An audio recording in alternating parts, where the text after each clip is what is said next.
Hi hello and welcome to my first blog. তো ভিডিওটি যারা যারা ফেসবুক থেকে দেখতেছেন তারা ফলো দিয়ে পাশে থাকেন, আর যারা ইউটিউব থেকে দেখতেছেন তারা চ্যানেলটি সাবস্ক্রাইব করে বেল আইকনটি বাজিয়ে দিবেন। তো আজকে যাচ্ছি হচ্ছে মিরপুর 1 নম্বর টিভিএস সার্ভিস সেন্টার শোরুমে। তো এই আমার বাইকটা আজকে ফার্স্ট সার্ভিস নিতে যাচ্ছি। তো চলুন সবাই যাওয়া যাক টিভিএস সার্ভিস সেন্টারে। আর কেউ ভিডিওটি স্কিপ করবেন না, অ্যান্ড আমার পাশেই থাকুন, সাথে সাথে ভিডিওটি দেখতে থাকুন।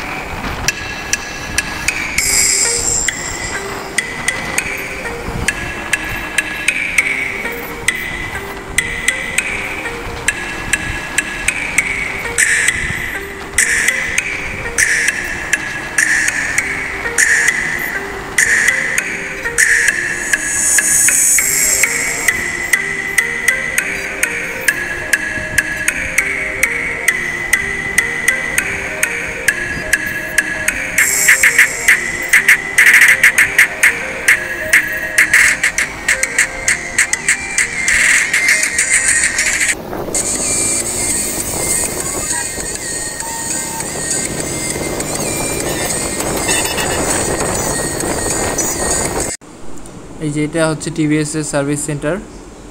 তো এখানে এসে যাদের টিভিএস বাইক আছে, নতুন বা পুরাতন হলেও আপনারা এখান থেকে যে কোনো সময় যে কোনো সার্ভিস নিতে পারবেন।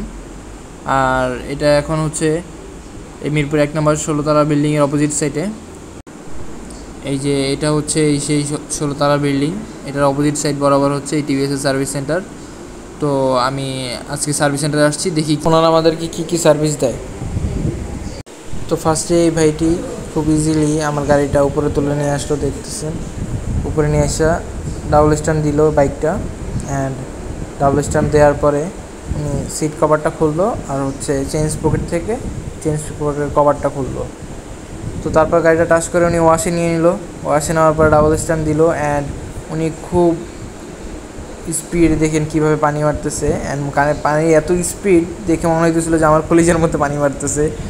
তো তারপরেও উনি বাইকটা খুব সুন্দরভাবে ওয়াশ করতেছিল, অ্যান্ড খুব স্মুথলি। আর ওনাকে দেখেই বোঝা যাইতেছিল যে উনি খুব ভালোভাবে বাইক ওয়াশ করে।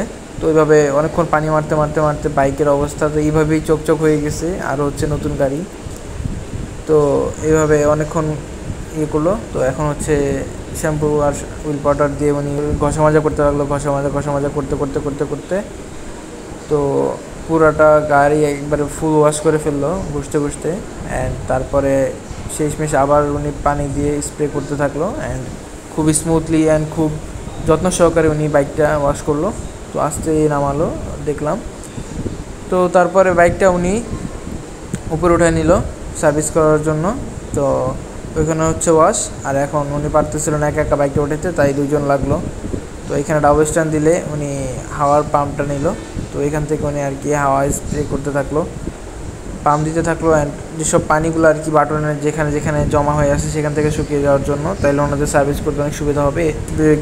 ব্রেক প্যাডগুলো চেক দিতেছিল।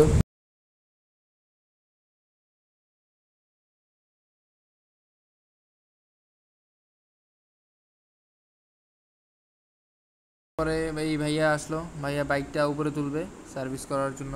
তো এক টানে ভাইয়া খুব সহজেই বাইকটা উপরে নিয়ে আসলো। উপরে নিয়ে আসার পরে বাইকটা ডাবল স্ট্যান্ড দিল। ডাবল স্ট্যান্ড দেওয়ার পরে ওই সাইড থেকে উনি জাস্ট সিট কভারটা খুলে চেঞ্জ পকেটের জায়গাটা খুললো।